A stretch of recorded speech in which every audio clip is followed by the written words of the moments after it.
Millionaire CEO gets a mistaken message from his ex-wife, asking for money to buy baby formula. Before we dive in, drop a comment. Where in the world are you watching from? Do subscribe and turn on notification for more heartwarming stories. It's 11:47 p.m. on a Tuesday night in downtown Manhattan.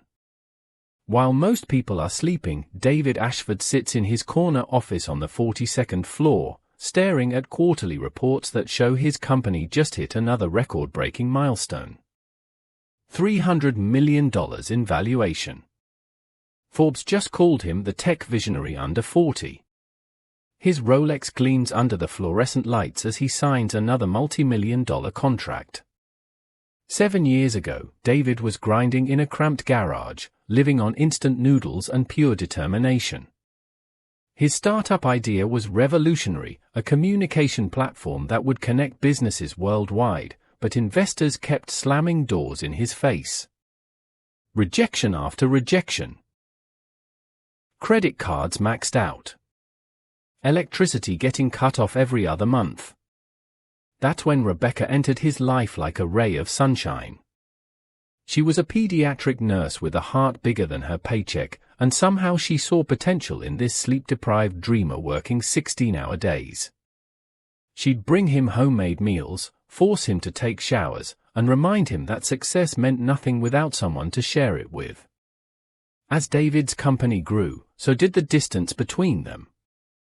Those romantic dinner dates got replaced by conference calls.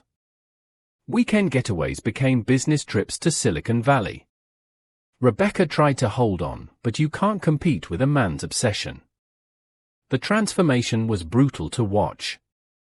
David went from garage entrepreneur to boardroom shark. His company went public, stock prices soared, and suddenly he was the golden boy of tech magazines. Luxury cars, private jets, penthouse apartments, he had everything money could buy. But success is a cruel master. While David was building his empire, Rebecca was building walls around her heart. Their marriage became a series of missed anniversaries and broken promises. She'd wait for him at restaurants, eating alone while he closed deals in Tokyo. She'd fall asleep to empty sheets while he worked through another all-nighter. He built bridges for the world but burned his own. The divorce hit him like a freight train, but by then it was too late. Rebecca had already mentally checked out. The papers were signed in a sterile lawyer's office, dividing assets but never addressing the real loss, the connection they once shared. Now David rules his tech kingdom from a glass tower, surrounded by employees who fear him and colleagues who envy him. His calendar is packed with meetings, his bank account overflows with zeros, but his contacts list feels empty. He can connect millions of people through his platform, yet he can't pick up the phone to call the one person who ever truly mattered. The irony is suffocating. The man who revolutionized communication had forgotten how to truly connect. And tonight, that would all change with one unexpected message. Meanwhile, across the city in a modest 2-bedroom apartment, Rebecca is living a completely different reality. 3 years after her divorce, she found love again with Patrick, an emergency room nurse whose kindness reminded her what it felt like to be someone's priority. Unlike her ex-husband, Patrick actually shows up. He remembers anniversaries, brings flowers on random Tuesday nights, and never misses dinner for a business call. Their relationship bloomed naturally, built on shared late-night conversations after grueling hospital shifts. Both healers, both caring souls who put others before themselves. When Rebecca discovered she was pregnant, they were terrified but thrilled. Patrick immediately started planning their future, painting the nursery, assembling cribs, reading every parenting book he could find. Then baby Hope arrived, and reality hit like a sledgehammer. This tiny, perfect human being needed everything, and everything costs money they don't have. Rebecca had to take unpaid maternity leave from her nursing job, cutting their household income in half. Patrick picks up every extra shift available, sometimes working 18 hours straight, but his paycheck barely covers rent and utilities. The medical bills from Hope's delivery keep piling up. Insurance covered some of it, but the co-pays and unexpected charges are drowning them. Formula costs $60 a week. Diapers disappear faster than they can buy them. Every trip to the grocery store becomes a painful math problem: formula or groceries, diapers or gas money. Rebecca stares at their empty refrigerator, bouncing Hope in her arms as the baby cries from hunger. The last can of formula sits on the counter, barely enough for one more bottle. Patrick won't be home from his double shift for another 6 hours, and they've already asked her parents for help twice this month. This is where pride becomes a luxury they can't afford.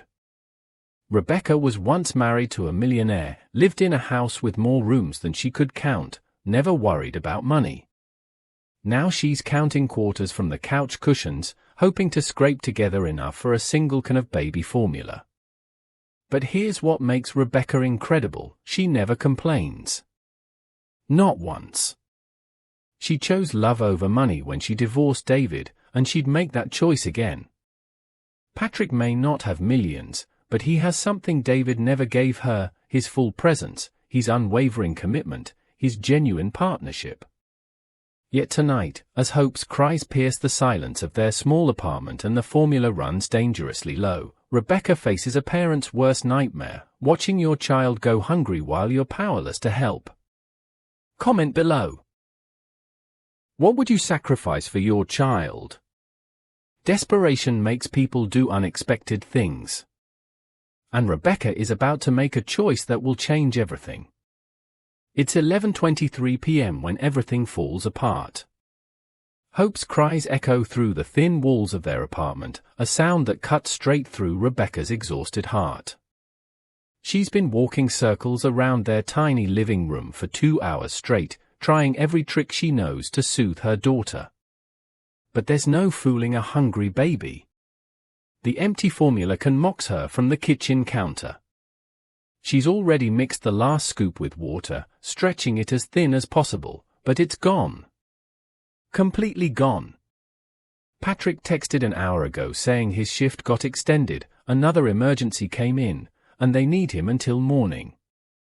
No way he can leave to buy formula, and even if he could, they don't have money in their account until his paycheck hits on Friday. Rebecca collapses onto their second-hand couch, Hope still wailing in her arms. This is the moment every parent dreads, when you've exhausted every option and your child is suffering because of circumstances beyond your control. Her hands shake as she rocks back and forth, whispering apologies to her daughter who can't understand why mommy can't make the hunger go away. Desperation does funny things to your brain. It makes you consider options you'd normally never think about. Rebecca stares at her phone, scrolling through her contacts with blurry, tear-filled eyes. Her parents already helped with the hospital bills. Patrick's sister offered to be there in emergencies, but she's across town dealing with her own family crisis tonight. That's when she sees it. A contact she forgot existed, buried deep in her phone from years ago. Someone who once promised to always be there for her, back when promises still meant something between them.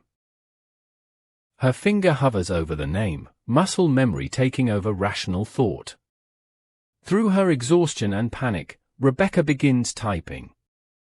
The words pour out of her heart, raw and honest: I hate to ask, but we're really struggling right now. Hope needs formula and I don't get paid until Friday. Could you possibly help us out? I promise to pay you back as soon as I can. I wouldn't ask if we had any other option. Here's where fate decides to play the cruelest joke imaginable. In her sleep-deprived state, Rebecca doesn't double-check the recipient. She thinks she's messaging Patrick's sister, the one person who offered to help in emergencies. Her finger hits send before her brain can catch up. But the message doesn't go to Patrick's sister. It doesn't go to her parents or any family member. Instead, it travels through fiber optic cables across the city, landing with a soft ping in the inbox of the one person she swore she'd never contact again. The message appears on a screen in a corner office 42 floors above the street, where a man in an expensive suit is still working despite the late hour. David Ashford, millionaire CEO, builder of communication empires, stares at his phone in complete disbelief. The woman he lost through his own selfishness, the love he sacrificed for success, is asking him for help. Not for herself, but for her baby. His hands tremble as he reads the message again, and again, and again. Hope needs formula. Those 3 words hit him harder than any business failure ever could. Rebecca has a daughter named Hope, and that daughter is hungry while he sits in his ivory tower counting millions. Subscribe now. You won't believe how David responds. What happens next will either heal old wounds or tear them wide open. Time stops. Literally stops. David's coffee mug slips from his hand, crashing to the marble floor of his office, but he doesn't even hear it shatter.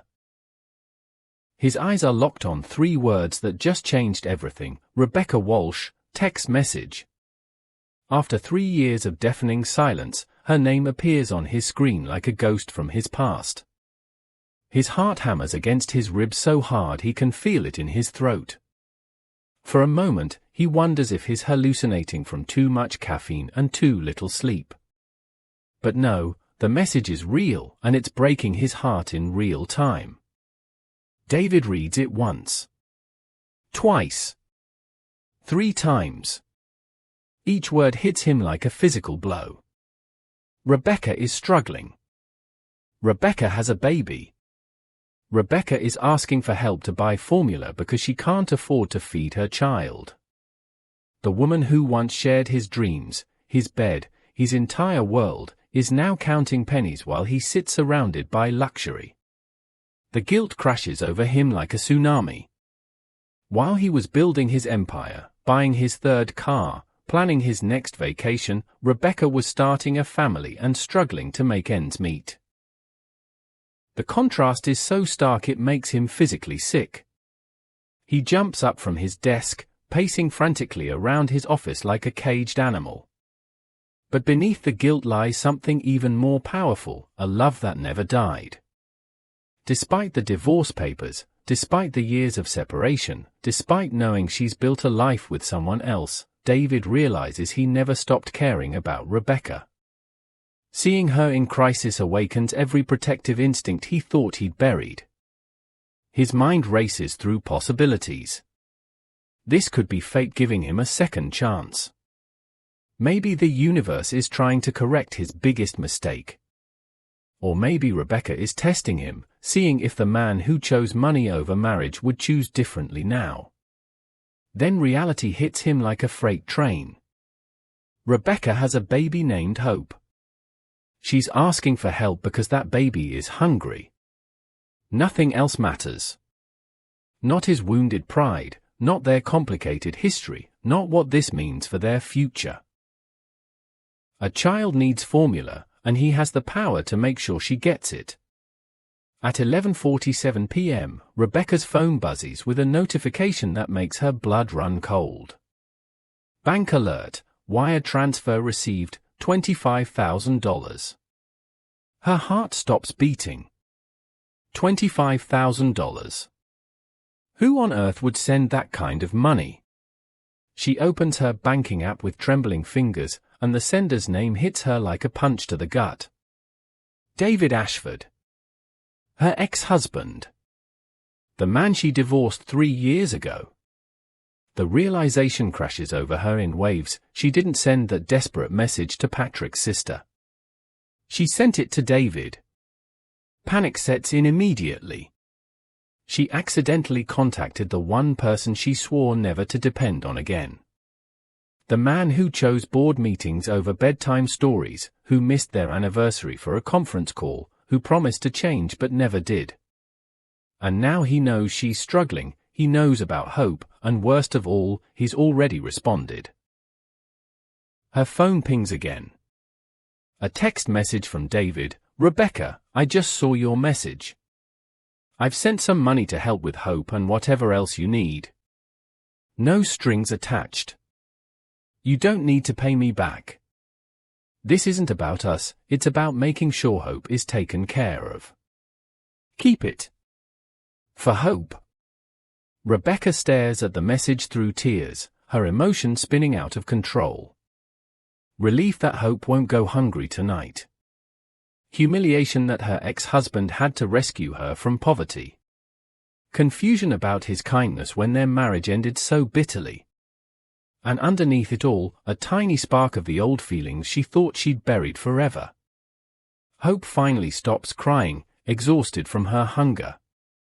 In the sudden silence, Rebecca hears Patrick's key in the front door.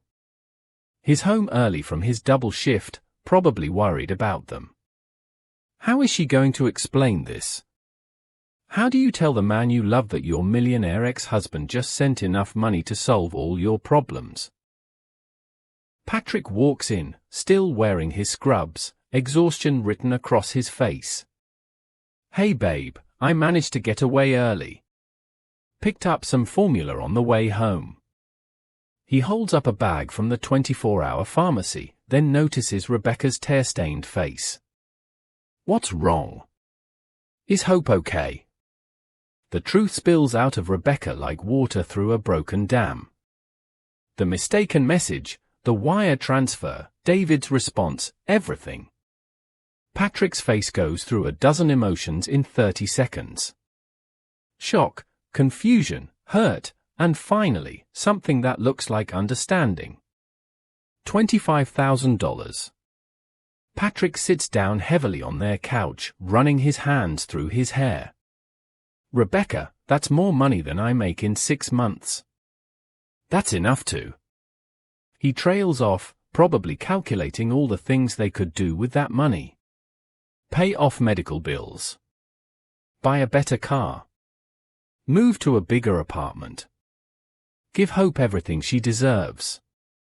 But here's what makes Patrick incredible. Instead of jealousy or anger, his first concern is for Rebecca. How are you feeling about this? I know how much your independence means to you. He reaches for her hand, and Rebecca realizes she's married the right man after all. Patrick may not have millions, but he has something David never mastered, emotional intelligence. I don't know, Rebecca whispers honestly. I feel grateful, guilty, confused, and terrified all at once. What if he wants something in return? What if this changes everything between us? What if you think I'm still connected to him somehow? Patrick pulls her close, baby Hope sleeping peacefully between them. Look, I'm not going to pretend this isn't weird. Your ex-husband just sent us more money than most people see in years. But Rebecca, our daughter was hungry, and now she's not. Sometimes pride is a luxury we can't afford. As the night stretches on, 3 lives hang in the balance. David sits in his penthouse, wondering if his gesture will bring closure or open old wounds. Rebecca and Patrick hold each other in their small apartment, trying to figure out what accepting this money means for their relationship. And baby Hope sleeps peacefully, unaware that her need for formula just rewrote the story of 3 adults who thought their past was behind them. What Rebecca doesn't know is that David's $25,000 transfer was just the beginning. Over the next 2 weeks, something extraordinary starts happening in her life, and she can't figure out why. It starts with small things. The pediatrician's office calls to say Hope's upcoming appointment fees have been mysteriously paid in full by an anonymous donor. The pharmacy where they buy formula receives a prepaid account that covers 6 months of supplies. Their landlord gets a call from someone claiming to be a charitable foundation, asking to anonymously cover 3 months of rent for a deserving family with a newborn. David becomes a shadow guardian angel, working behind the scenes like a man possessed. He hires a private investigator, not to spy, but to identify every financial burden Rebecca and Patrick are carrying. Hospital bills from Hope's delivery?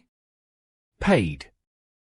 Outstanding credit card debt from buying baby supplies? Cleared. The pediatric specialist Hope needs to see? David quietly arranges for the consultation to be covered by a medical charity that doesn't actually exist. He's methodical about it, using shell companies and fake foundations to hide his identity. Every transaction is carefully laundered through legitimate-looking organizations. David has become an expert at anonymous generosity, ensuring Rebecca never feels like she owes him anything while systematically removing every financial stress from her life. But Rebecca isn't stupid. She's a nurse, trained to notice patterns, to spot things that don't add up. When the third coincidental payment happens, her suspicion meter starts going off. Who has this kind of money to throw around? Who would care enough about her family to pay their debts without wanting recognition? The pieces start falling into place when she gets a call from their insurance company.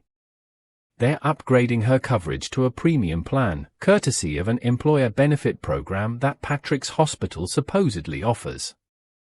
But when Patrick checks with his HR department, they've never heard of such a program.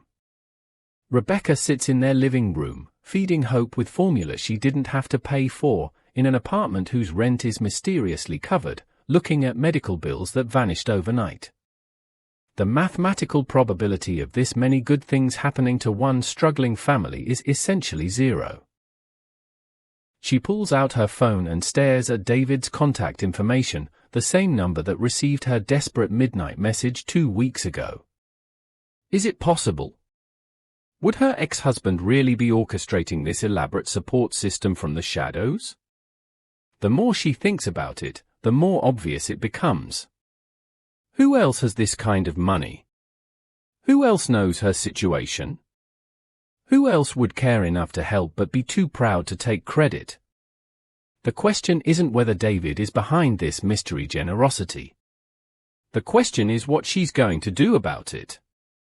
3 weeks after the mistaken message, Rebecca makes a decision that changes everything. She leaves Hope with Patrick and drives across town to David's office building. Her hands shake as she rides the elevator to the 42nd floor, rehearsing what she's going to say to the man who's been secretly changing her life. David's assistant tries to stop her, but Rebecca pushes past with the determination of a woman who needs answers. She bursts into his corner office, where David sits behind his massive desk, looking exactly like the successful CEO he became. For a moment, they just stare at each other across 3 years of silence and unfinished business. It's you, isn't it? Rebecca's voice cuts through the tension like a blade. The anonymous payments, the mysterious foundation, the covered bills. You've been playing puppet master with my life for weeks. David doesn't try to deny it. He can't. The relief of finally being caught is written all over his face. Yes, he says simply, standing up from his chair. It's me. What follows is the conversation they should have had 3 years ago. Rebecca unleashes everything she's been holding back, her anger about feeling like charity case, her confusion about his motives, her fear that accepting his help somehow validates the choice she made to leave him. Why, she demands, tears streaming down her face. Why are you doing this? Is this some kind of guilt trip? Are you trying to prove that money can fix everything? David's response surprises her. His voice breaks as he explains how seeing her struggle felt like watching his heart get ripped out. How every night since that message, he's laid awake thinking about Hope going hungry while he sleeps in luxury. How he finally understood that love isn't about being together, sometimes it's about making sure the person you care about is okay, even from a distance. I don't want you back, he says quietly. I know that ship has sailed. Patrick is good for you in ways I never was. But I couldn't live with myself knowing you were struggling when I had the power to help. The raw honesty in his voice disarms Rebecca completely. This isn't the arrogant businessman she divorced. This is a man who's been humbled by his own mistakes, who's learned that success means nothing without purpose. They talk for 2 hours, finally saying the things they were too proud or too hurt to say during their divorce. Apologies are exchanged, forgiveness is offered, and closure finally comes to a relationship that ended with so much left unsaid. But David has one more surprise up his sleeve. As Rebecca prepares to leave, he hands her a folder containing documents that make her gasp. David didn't just help his ex-wife, he funded a neonatal charity in Hope's name, ensuring that hundreds of struggling families will receive the same support Rebecca did. Sometimes the most beautiful endings aren't about getting back together. Sometimes they're about learning to love someone enough to let them go while still being their guardian angel from afar. If you enjoyed this story, subscribe and turn on notification for more heartwarming stories.